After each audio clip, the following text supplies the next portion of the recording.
Did you know there's a place in Malaysia that if you stand in a particular spot, you are actually between three borders, Pahang, Johor, and Malacca.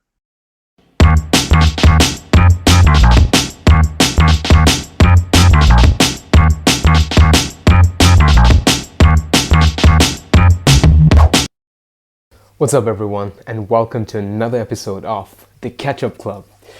In today's episode, I wanted to do something a little bit different than what I've done in the past weeks.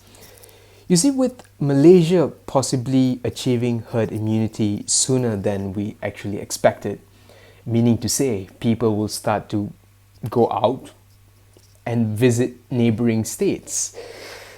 And I know close to nothing about the tourism state in Malaysia. I know a little bit, but I figured I would invite someone who is really in the know about the tourism industry in Malaysia.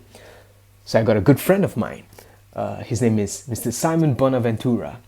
He's been in the tourism industry, rather in specific, he's been a hotelier for almost all his life, and he knows the ins and outs about everything. So we're going to talk about the tourism industry. We're going to talk about what the challenges we're facing in Malaysia and what they are facing, and possibly what we can look forward to this coming year and the years to come. So without further ado, Mr. Simon Bonaventura. Okay, Mr. Simon, thank you so much for joining us for the third time. To the viewers and listeners, this is actually the third attempt in us recording this episode. One was in 2020 last year, and then another one was last week, and then another one is this week. I believe we spoke about a lot of good stuff this past two sessions. Yeah, we Unfortunately, did. it didn't go Yeah. recorded. It's my fault. The software that we were using was defective, but thank you so much for agreeing to do it and redo it again. So, Mr. Simon, thank you so much. How are you feeling today? Fine, thank you. And my wife told me to keep my answers short and sharp so that this session will be recorded well enough. So the reason why I invited Mr. Simon to speak on this is because basically, practically all his life, like he's going to tell you after this, he's been in the tourism industry. He's been a hotelier for since 18 years old, right? 32 years and counting. 32 years and counting. Since the age of 21. Yeah, and I'm going to ask him to tell you guys about what, or rather how it started, how the journey of being a hotelier started for him. It's a very interesting story, and where he is now in the position that he is. And he's also very learned and experienced in the tourism sector. And right now, when we look at Malaysia in particular, Malaysia is really struggling in terms of the tourism aspects, which is bad. I'll speak on the what I read online also earlier. But before that, Mr. Simon, do tell us, how did your journey start? If I were to start off, I started off as a bus boy way back in 1989. My original ambition was to be a teacher, but my results, my A levels weren't great. So the next best thing that came a calling was the hotel trade. I started as a busboy in Ramadan in 1989, Ramadan Renaissance Malacca, Yeah. which was at the time, I think, the only five-star hotel. And I had a 1 year interim period between registering with Shatec, which is a Singapore Hotel College, and I needed to find the experience and earn some money. So I started off as a busboy, and a busboy is actually lower than a waiter. You basically cannot interact with the guests. You cannot serve the guests. You're supposed to run to the kitchen, pick up the food items, put it at the station, wait for the waiter or the captain to come and pick it up. That was a busboy, and my salary at that time, we didn't have a minimum pay wage, but God only knows how minimum 185 ringgit was at that time, 1989. The points were good though. We earned a few points, so about 1.5 points, if I'm not wrong. So we were earn in gross of about four 400 ringgit way back in 1989. Wow. Yeah. So from a busboy, I went back to Singapore. Finished my Shatec in 2 years. Got a scholarship. Repaid the loan that I took from a priest that allowed me to study in Shatec. Went back to KL because at that time I was courting a girlfriend, and I've been in the trade now for 32 years, 11 properties, 6 locations, Singapore included twice, Malacca a few times, and now I'm here in Muar. Okay, so basically, you told us that you started off in the hotel line, with the blessings of Father Benito, and you were essentially a house elf, lah. Yeah, I hope you get the reference, the Harry Potter reference, the house elf in the hotel line. Yeah, Nobody yeah, sees you running around, scurrying in the background, yeah, yeah. and now you've risen to your heights. And I gotta ask you, especially coming right off the back of a massive pandemic, which is still happening, by the way, and is affecting so many people. People are dying, people are taking their lives, people are losing their jobs. With no one coming into the country, how have you guys been, the hoteliers? Wow. It's unprecedented, first and foremost, when it happened way back in March, when there was a lockdown, Singapore borders closed. Um, Basically, for the first 2 to 3 months, we were uncertain. We ourselves didn't know what to do.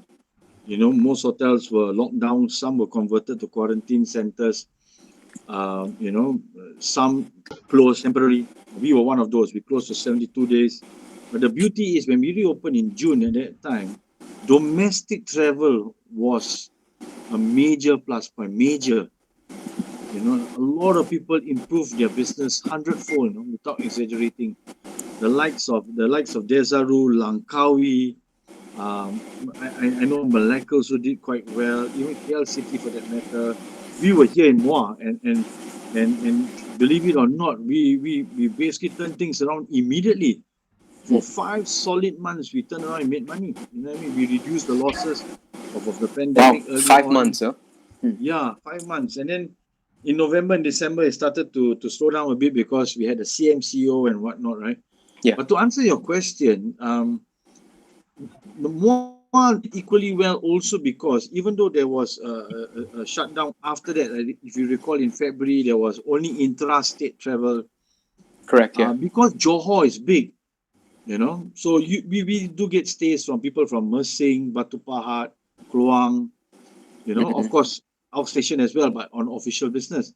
Yeah. But to answer your question, a lot of us weren't sure what to do then. But we realized that domestic travel plays a very important role.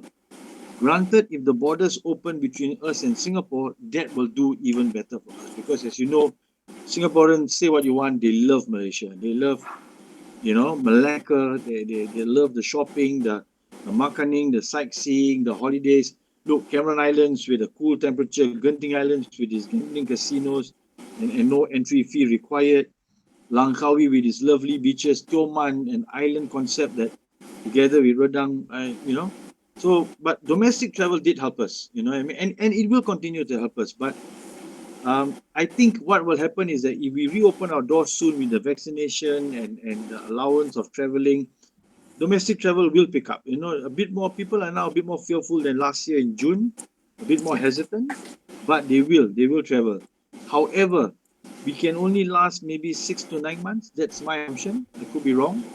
Six Okay. to nine months, and then we will need Singapore. We will need the international market. We will need all those other players that enjoy coming to Malaysia. You know what I mean? So if you look at the law of averages, that's not likely to happen until maybe the second half of next year. Then Yeah. right? Yeah. I mean, it's good that we're approaching the herd immunity. When we last spoke, it was less than 10 million. Now it's more than 10 million that's Correct, yeah. taken their 2 doses. I thought that was a damn good and fast move by the government finally. You Yeah. know, yeah. So on a side track, some of the hotels survive on F&B because you were still allowed to dine, you were still allowed to take away, Grab Food, Food Panda, and all the other delivery services, or you go there yourselves and do a takeaway. So that helped some of the hotels, but not all. Not all. I can tell you for a fact that up to date, approximately 30%, about 140 to 150 hotels have closed, albeit some temporary, some are permanent. You are currently in Classic Hotel in Muar, right?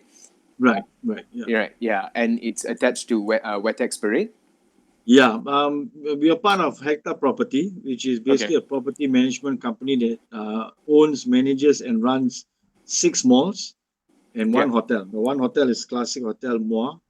Okay. And then we've got Vitex Parade, we've got Segamat Central, we've got Subang Parade, we've got Makota Parade, and two malls in the north. It all belongs to Hector.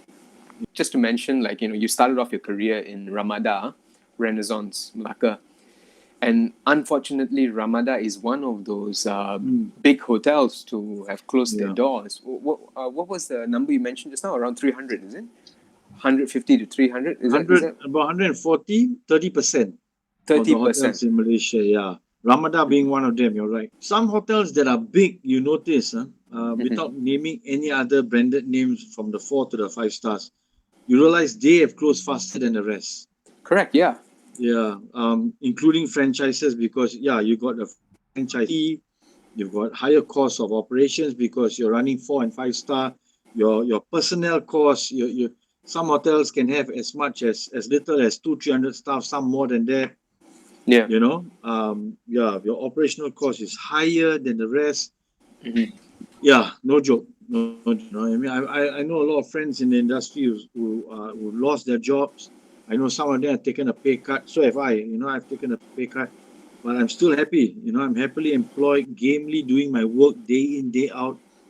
So yeah, the sooner we open our doors, the sooner we get herd immunity, the sooner people start to travel and take holidays, the faster we will recover. But look, at the end of the day, how fast is fast? Although some of the hotels did not make it, they had to close the doors, they had to cut some losses, they had to sack some people. I'm saying sack, it sounds absolutely negative, but they had to survive, Yeah. sink or swim. And you also mentioned in our past outing together that some of the hotels, yours included, have decided to up your price in hopes Mm. of surviving. Yeah. That's actually proven to be a good choice because that's Mm. kept you guys afloat. And do you want to talk a little bit about that? Yeah, Like, I'm glad you brought it up because you see the easiest strategy to run any hotel is to drop your rates. Depending what size hotel you're running, especially if you have an inventory of 100 rooms. So the yeah. easiest strategy is to drop rates. You know what I mean, and that's not wrong. You need to survive. You need the volume. You need the cash flow. You need Mhm. people to be patronizing. You need to run your rooms. An empty room is not healthy at all, and it's still running costs anyway, right? You Yeah. still have your daily operational costs. But we decided, yeah, we pushed our rates. When we reopened again in June, yeah, we dropped it to a level, but within a month or two, the confidence soared, and we have never looked back ever since. I think it's safe to say our rates may have jumped by maybe 20 to 25% since we reopened last year. I think I can attest to that also. Over the past few months, when I had a few cases in KL, I had to travel up, and sometimes I usually stay with my sister. And sometimes when she had family over and there's no space, what I would do is because I would need my space to prepare for case the next day, Mm. so I'll get a hotel. And I tried out, I think it was Dorset. I've tried out Mm. Sunway. I think Dorset a few times, and these are brilliant hotels. And I got it at Mm. a very much cheaper rate, which I didn't feel like I was spending much, but I got a real good experience. But safe to say, I think it's a double-edged sword because yeah, there are many hotels in the area in KL, like such a Mm. big town. However, you are looking at this is my opinion, my personal opinion. You're looking at winning the battle. You're Mm. not thinking of winning the war because yeah, you're surviving today. What's going to happen in the Yeah. future? But the thing is, this is another thing also. Seeing that these hotels are so beautiful, I told myself, you know what? Once the pandemic is over, I'm going to come up without work. I'm going to stay and just enjoy the stay in these beautiful hotels. So Mm. maybe it is a good strategy, but I don't know. It's super subjective at this point to Yeah. say that dropping your price, Mm. you're going to resuscitate the entire thing. Yeah. So the hoteliers, some didn't survive, some are surviving, and Mm. some are just there on pause, right? But what this feeds into, in a general sense, is tourism in Malaysia. And I did my reading on MOTAC, the Ministry of Tourism, their website. from 2019 to 2020, there is a significant drop. I think the income it dropped more than 50%, definitely. And you can only say it's going to be dropping even more for 2021 because I don't think we're looking at tourism possibly towards the end of the year. That's hopeful, possibly. Maybe Yeah. it could be even next year. Yeah. So, in terms of tourism, in your opinion, and I'll share my opinion too, how much do you think COVID has destroyed tourism in Malaysia for 2020 and 2021? I'll take the micro first before I answer the macro. The micro Okay. is us, Yeah. right? It's us. And look, if the borders were to be open, say to Singapore tomorrow, I doubt I will want to make that trip until a few years' time. That's the micro, because I've got this fear. What if I go there and something happens and I get stuck, I get locked down, I get quarantined? I'm not saying Singapore does that, but what I'm trying to say is that if I get caught being quarantined 2 weeks in a hotel in Singapore and Singapore dollar, you know what I mean? It's going to be tough for me. Yes. Yeah. So, and that's Singapore. Look, I've got plans to make trips to Lodz, you know what I mean? New Zealand. But, I'm probably not going to do that anytime soon as well because I'm afraid. That's my micro. Right? That's Yeah. something I'll probably want to wait and see. I'll probably enjoy Malaysia more this time around. Take a train ride up north. Maybe do some Taman Negara kind of thing, something different. Come to the macro. I think for Malaysia, domestic travel will pick up. For international, it will take quite some time. But what's encouraging, if you look at Bali and you look at Phuket, and when they start to open their doors, you realize that quite a number of people are flocking there. But what's scary is that after a week or two, you hear there's a cluster here, you hear there's a spike here. So then you start to be hesitant again, right? Yeah. Yeah. So that's the macro part. So to answer your question, COVID has not killed us. It's not killed us, but it's given us a lot of challenges that to bounce back and to get back to the glory days of 5-10 years ago. It's going to be tough. It's going to be extremely tough. And how we bounce back, look, a stay is a stay. One hotel to the other. A city is a city. From one city to another. But how we bounce back is, one is the virtual tours. I thought those guys are doing a good job. Two, you need to use social media to start marketing your place. When I put on my Facebook about certain things in Muar, I get friends from all over. From all over, Australia, Malaysia itself, Singapore, asking me, you mean Muar has this? You mean it's more than a day trip? You mean it's more than a drive over? I say, yeah, it is. Trust me, it is. You know what I mean? So there's so many things to do here. But because of social media, we are allowed to express and exhibit whatever that we have. So that will help. Social media has been really a plus for a lot of hotels. But look, with the pandemic, how much can you travel? Correct. Yeah. So it will take quite some time to recover, but eventually, if herd immunity and the doses are delivered and COVID numbers drop, we will get there eventually, a year or two possibly. On that note, also, this is my opinion. I have a little bit of a gripe on the situation because you see, towards the year 2020, we saw it everywhere. Visit Malaysia 2020, visit Malacca 2020. Unfortunately, 2020 was basically just dashed out of history. 2020 never happened, and we fast forwarded to 2021. We saw all the efforts, and they were ramping up, and they were expecting a surge, an absolute surge in the income and from the tourism sector. Didn't happen. So now we are going to 2021, and in the middle, in my opinion, even before this, Malaysia has not done much to promote to go traveling within the country. That has not been done. Now they are starting it, and I feel like it's a little bit too late to ask people to go because the idea that everyone has is Malaysia, Australia. Oh yes, Australia is better. Padahal we have the same thing in Malaysia. Yeah. So this is the issue that I have, and I want to ask you: has the government done anything to resuscitate the situation, or rather, the tourism industry itself? Have they done anything to resuscitate the situation? Let's be frank. apart from the Prihatins, the Pomoles, or whatever you call it, the subsidies, the help assistance and whatnot, positive, right? Nothing that you give people, in handouts is not positive. It's positive. But look, those are temporary measures. What have the local councils done? We don't talk about national yet, right? There's two levels. We've got state and we've got national. Yeah. What have the local councils done? What have they done? There are so many sectors to tourism: youth, makan, history, shopping, medical, so many, ecotourism, sports, so many. Not one webinar was organized by any of these local associations tapping into all and anybody that's relevant or related to the industry that can assist or work with concerning that sector. One. That's the local councils. I'm not saying they didn't do anything. They did. They have. I attended a webinar last Friday. Lovely session with Encik Halim Marikan, somebody that I hold in high regard. And I asked him those questions, some of the questions that you asked me. I asked him the same thing.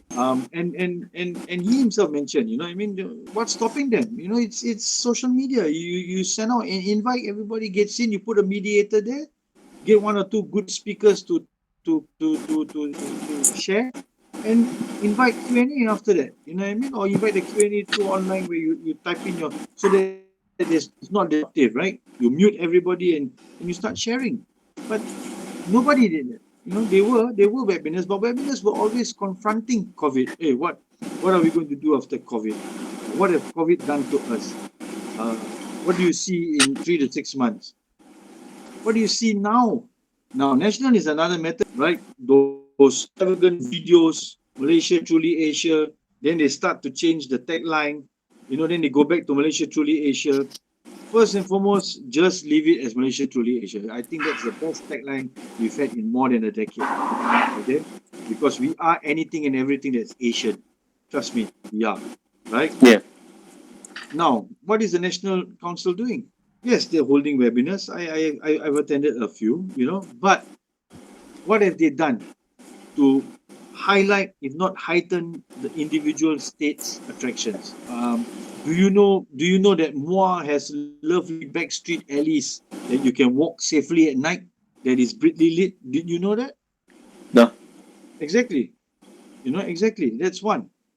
It's more than just Ota and ikan asam pedas and other delicacies. Malacca, I know the virtual tour has done a night tour. There's even an old bar, literally I've seen that, by the river.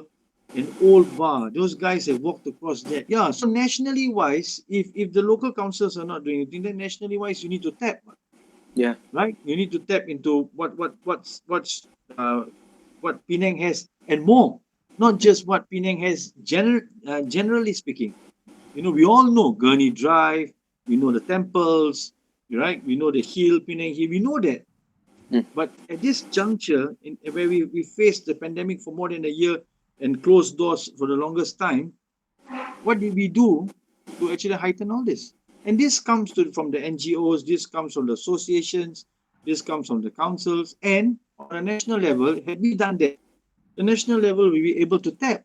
Did you know there's a place in Malaysia that if you stand in a particular spot, you are actually between three borders, Pahang, Johor, and Malacca. Every state has a coffee. They've got their own coffee.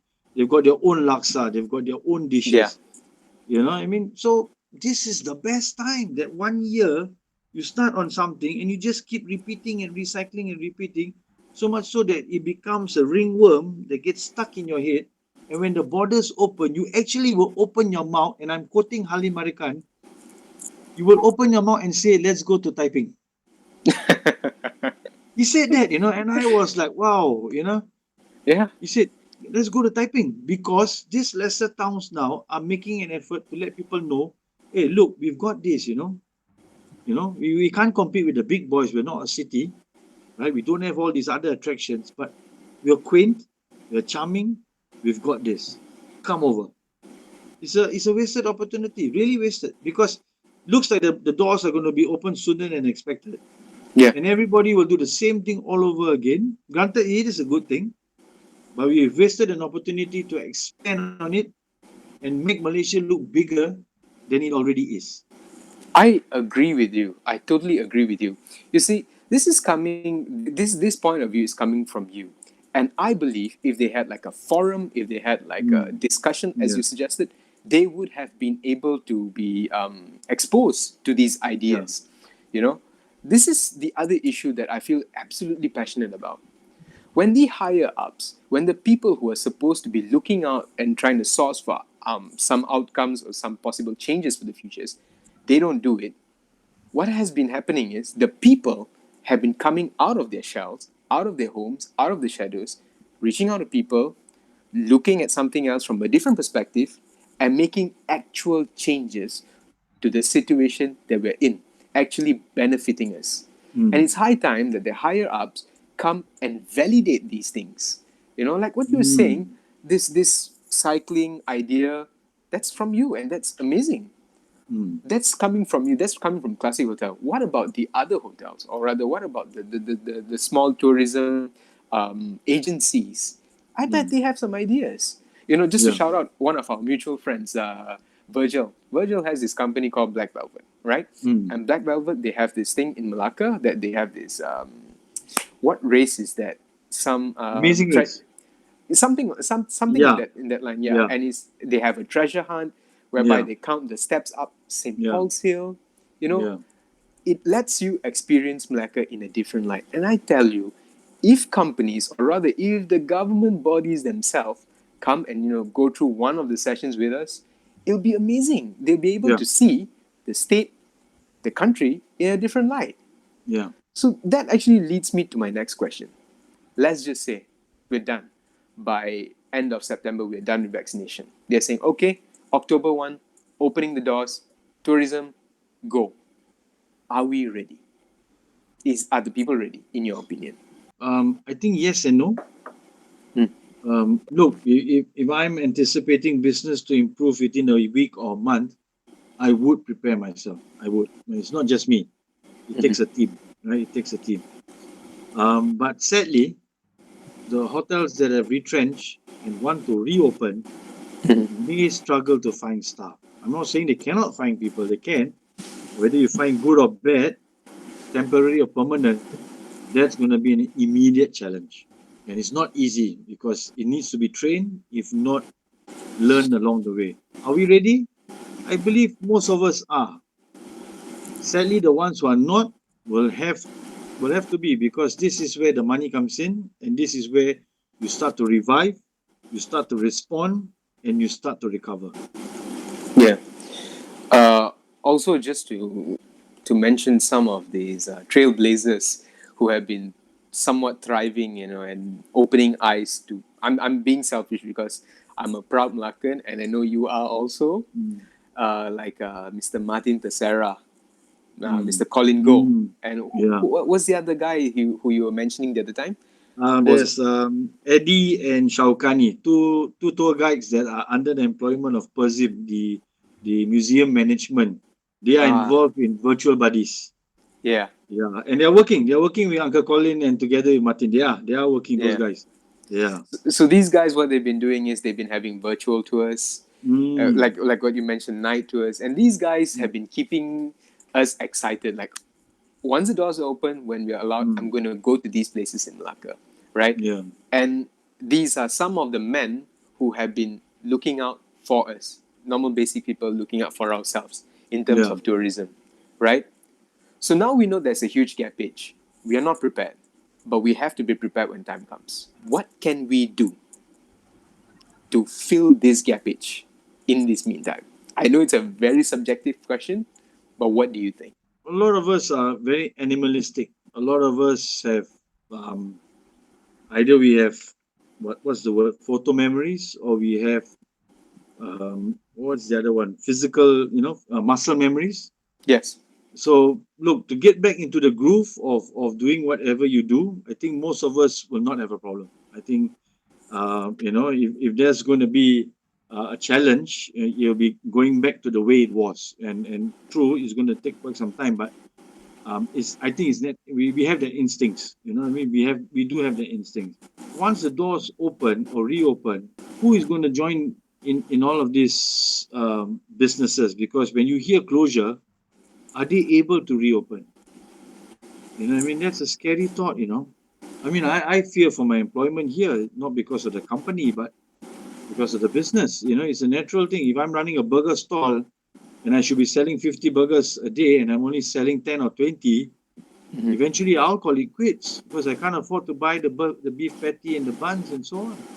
Yeah. So it applies to the business. So yeah, it is subjective, and it's also the mandate of the owners, the directors, and those who have sustainability that are able to weather the storm now, then, or in future.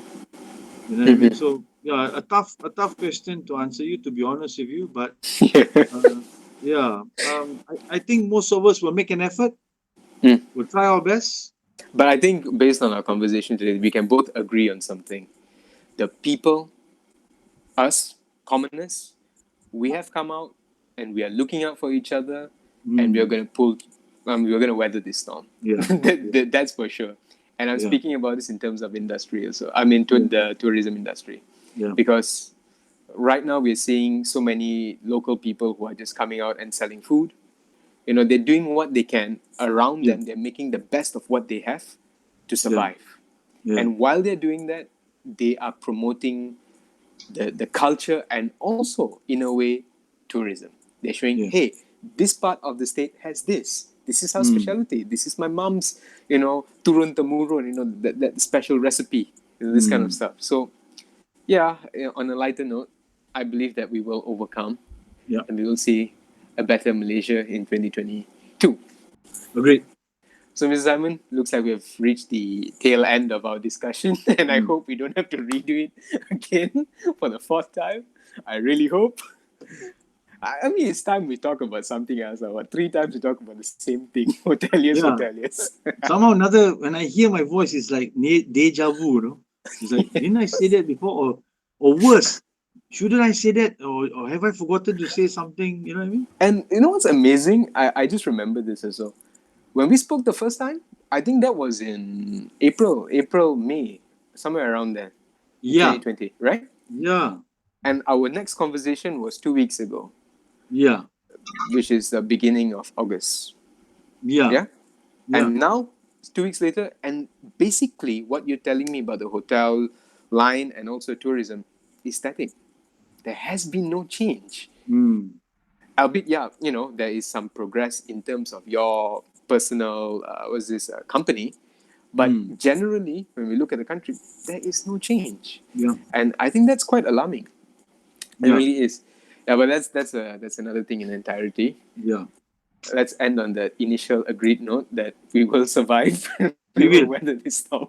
We shall prevail. There's a word I like to use and end this. Yeah. Malaysians, we are a resourceful and resilient lot. We are. Yeah. We are. I agree. Couldn't agree more. Okay, Mr. Simon, thank you so much. Yeah. Thanks, we'll man. definitely Thank speak. you. We'll definitely speak again. Hopefully next time about football. It's just like Yeah. we discussed the other time. Yeah. Yeah.